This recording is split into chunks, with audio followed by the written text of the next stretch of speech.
You're wondering right now, is the iRobot i2 Robo Vacuum worth it? Is it better than the 694? Is it the same as the i3? Where does the i2 place in the hierarchy of the iRobots? Well, the i2 is basically very similar to an i3 and even an i7. It just does not come with the smart mapping. So imagine it has 10 times the power of the 694, the 675, the 600 series, which are the entry model level. So it's 10 times the power. It navigates in neat rows similar to your i7s and the i4s. So when you compare the i2 to the 694 or the 675, just remember, it's going to have more power, it's going to have the rubber brushes that are less likely to tangle because the 694 still uses the old-fashioned vacuum style brushes, which are not bad, they're just not as good as the anti-tangle rubber. Now, it comes with the ability to be compatible with a clean base, which the 692 is not going to be able to do, and neither one are going to be coming with things like V-Slam that you have to go into the higher trim levels or the obstacle navigation that we're going to see in the i3. So if you're wondering, is the i2 much better than the 694 or the 692 or the 675? Well, that varies depending on the floor type you have. If you have a lot of hardwood floors, you have a lot of tile, the 694 is still going to be really good, but the i2 is going to outperform it definitely on carpet because those rubber brushes, which are patented by iRobot, are one of the best in the game. The app experience is going to be very similar. Both are going to have seasonal and personalized cleaning suggestions. Both are going to have create your favorite cleaning routines, and they're going to be compatible with your Alexa or Google apps. Now, let's talk about the i3, because the i3 EVO, which is the version that has been updated with the Genius 3.0, this is going to be a little bit different because the update to the i3 in terms of the software gives it a big performance boost because it suddenly comes with smart mapping. It will also come with child and pet lock. It will be able to save the map, but you don't get no-go zones, and it has precision vision, which I think help it have better obstacle detection over the i2 in our testing. From a physical standpoint, they look almost identical. You can see these are the i3 next to the i2.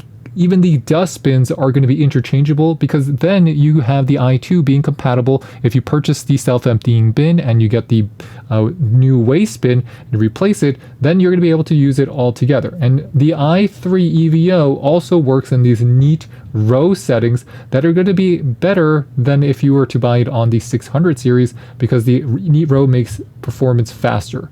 Now let's take a look at the overall app experience on the i2. Setup takes minutes to do. Also, it's going to be one of the most straightforward ways because the i2 is going to be pretty much pairing automatically if you already are on the iRobot app. In our testing, it takes about 3 to 4 hours to fully charge your iRobot, and it's going to be great at avoiding and redirecting because it comes with the new software updates, which make a big difference. So the i2, if you want to set it up properly, make sure to clean up your space as you see here, and then I'm going to walk you through. This is the entire session all in front of your face so you can see exactly the pathing and how it works around certain areas like your desk, your chairs, your tabletops, and underneath your bed. It does a great job at that, and you can create a new schedule just like you could do on an i3. You can set it as your favorite mode depending on if you want to do a 10, 20, 30 minute session, and you can have your history and settings where your settings will notify you when you have some wear on the parts of your i2 and when to replace them. Now let's take another closer look at how the i2 performs on hardwood. I think on hardwood is where it really shines because depending on how much you're paying for it, it is one of the best robo vacuums in terms of pathing, in terms of the algorithmic pathing for flooring. So the Genius 3.0 pathing system that iRobot has come out with, I think is a really revolutionary pathing way because it does a much better job than the previous software in the iRobot. So in conclusion, if you're interested in getting the i2 and you're wondering, should I get it over the i3? Well, that's going to depend if you need smart mapping. And then if you're wondering, should I get it over the 600 series? Well, that's going to depend, do you need more power? Because I think the i2 is kind of that perfect marriage. I did not notice a huge difference in performance time between the i2 and the i3, even without the smart mapping, but I know that could be important to some people. So thanks guys for watching. This is David with the French Glow signing off. I'll catch you next time. Bye, bye, bye.